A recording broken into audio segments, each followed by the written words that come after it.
Hey guys, Ramsey here, checking out the new HTC One X out on AT&T, and this is the most impressive Android phone I've seen to date, and I'm going to tell you why.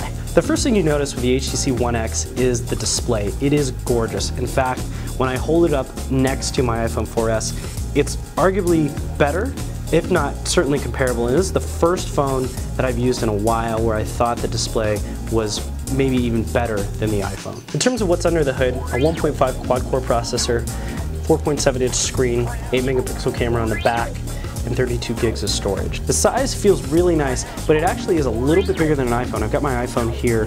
This is the 4S, and when you hold it up in comparison here, you can see that thickness-wise, about the same, a little smaller, but in terms of screen size, it certainly is bigger. You've got a front-facing camera here, power button, headphone out, rear-facing camera, micro USB, microphone in for talk and voice, and just a speaker on the back and volume up and down. This is the first Android phone on AT&T that is running Ice Cream Sandwich, otherwise known as Android 4, and it is gorgeous. There are some HTC sort of unique aspects to the app. For example, this recent app interface here is unique to HTC. It's pretty clever in terms of how you can sort of open and close apps.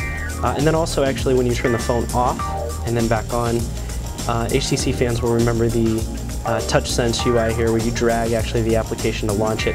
So there my browser launches, and again as you drag other apps into this interface it'll launch those as well. So I had a chance to use the HTC One X this weekend, and in terms of battery life, better than the average Android phone, lasted me about 1.5 days until I needed to charge it.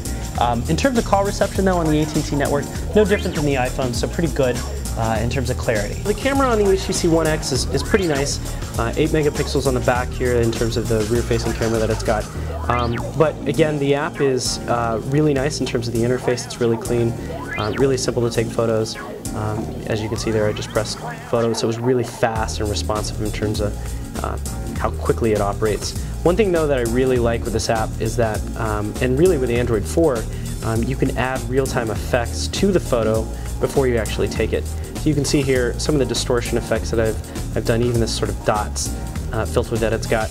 I'm not sure the applicability of how often you'll use this, but it is cool nevertheless. In terms of mail, fully integrated in Android is Gmail. You can see here some of the new nuances with the interface for Ice Cream Sandwich. But everything looks really, really clean here. So just in general, email in the new update looks great. So one of the features that the HTC One X has that is being touted is the Beats audio hardware and software built into the phone. And it claims to make the audio clearer and better. After testing it, it seems fairly gimmicky and honestly just like a bass boost from any standard MP3 player. So would I buy this phone? If you're an Android fan, absolutely. This is the best phone on the market right now. However, you may have a little bit of buyer's remorse when Samsung releases the Galaxy S3 later this summer. I myself am a little partial to the iPhone and the ecosystem it has with apps and games and things like that. But if you're into Android, this is the phone to get. Out right now on AT&T, $200.